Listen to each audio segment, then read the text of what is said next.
लेकिन primary market में जहां पर एक्शन लगातार दिख रहा है, कई सारे आईपीओज, कई सारी लिस्टिंग, साथ ही लॉक इन पीरियड भी खत्म होने का सिलसिला शुरू हुआ है। प्री आईपीओ निवेशकों के लिए सफायर फूड, सिगाची इंडस्ट्रीज जैसी कंपनियों के लॉक इन्स खत्म होते हुए दिखे हैं। इसका सीधा मतलब यह है कि निवेशक आज से शेयर्स बेच सकेंगे। कितनी बिकवाली आएगी, आइए समझते हैं सौमित सरकार से। सौमित, बताएं। तो 3 कंपनीज फोकस में है जिनके लॉक इन पीरियड्स खत्म हो रहे हैं। अब अगर आप सफायर और सिगाची की बात करें तो ये दोनों ही कंपनी लास्ट ईयर लिस्टेड हुई थी।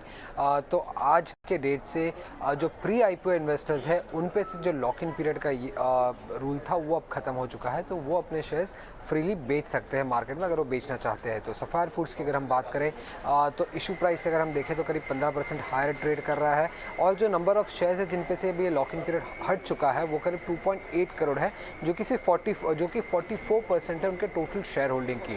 बट अगर हम सिगाची की बात करें तो इस कंपनी की जो शेयर प्राइस है वो करीब 71% हायर है अपने इशू प्राइस के सामने, जो कि 163 था, और टोटल नंबर ऑफ शेयर जिसपे से लॉक इन पीरियड जो हट चुका है वो करीब 1.7 करोड़ है, जो कि 55% है अपने शेयर होल्डिंग पर। हाल ही में हमने काफ़ी सारे कंपनीज की ये प्री आईपीओ इन्वेस्टर्स की लॉक इन पीरियड हटते हुए दिखी थी, बट कोई बड़ा नेगेटिव मूवमेंट नहीं था। बट ये भी याद रखना होगा कि ये जो कंपनीज थी ये अपने इशू प्राइस से नीचे ट्रेड कर रही थी, और आज की दो कंपनीज है सफायर और सिगाची, दोनों ही अपने इशू प्राइस के ऊपर ट्रेड कर रहे हैं।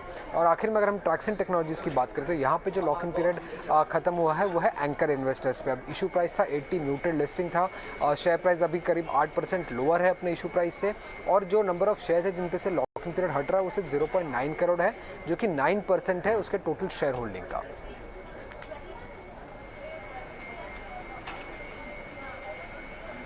सौमित, आपको सारी जानकारी देते हुए कि किन का लॉक इन पीरियड कैसे खुल रहा है और सारी डिटेल्स भी इसके अंदर है, बाकायदा कितना लॉक इन पीरियड कितना खुलेगा, कैसे होगा, तो सारी डिटेल आप अच्छे से